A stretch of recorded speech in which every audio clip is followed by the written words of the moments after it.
They were the best of naval aviation, Top Gun graduates, commanders of the Navy's weapons testing base at China Lake, California.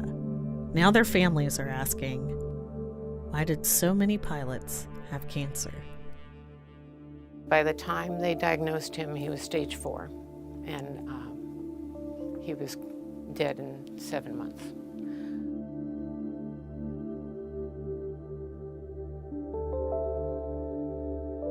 Soon after he died, I found out some other of our friends had passed away, and it made me freeze in my tracks because he had been commanding officer of Naval Air Weapons Station out west. And out of 7 consecutive commanding officers, 4 in a span of 3 years had passed away from cancers.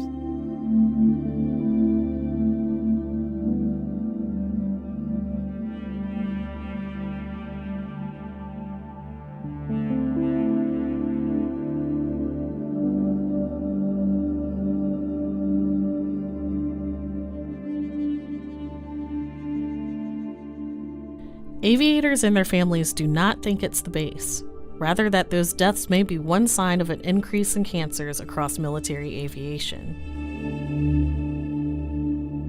What got me started was when I got sick 7.5 years ago now. I started thinking back about all the friends of mine that I'd seen that had gotten sick, that had had cancer and died. And the number kept popping in my head about, you know, this guy, you know, my career path was similar to his.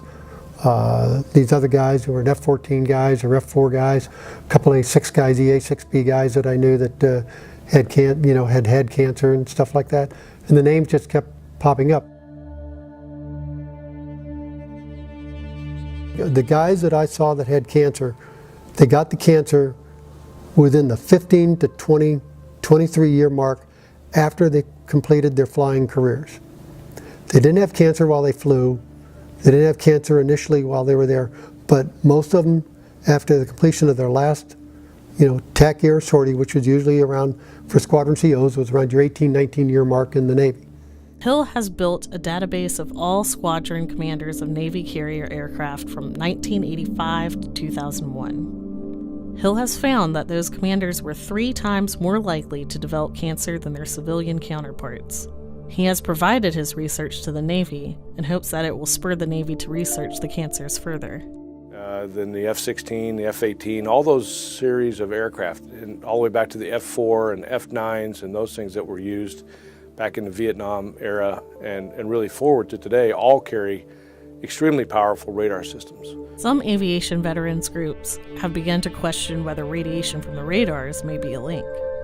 When we all go to get x-rays, you see everybody wearing lead vests and lead rooms and lead panels. Well, that doesn't exist in an airplane. The VA, can do this. They can actually pay attention and they can make a difference if they want to.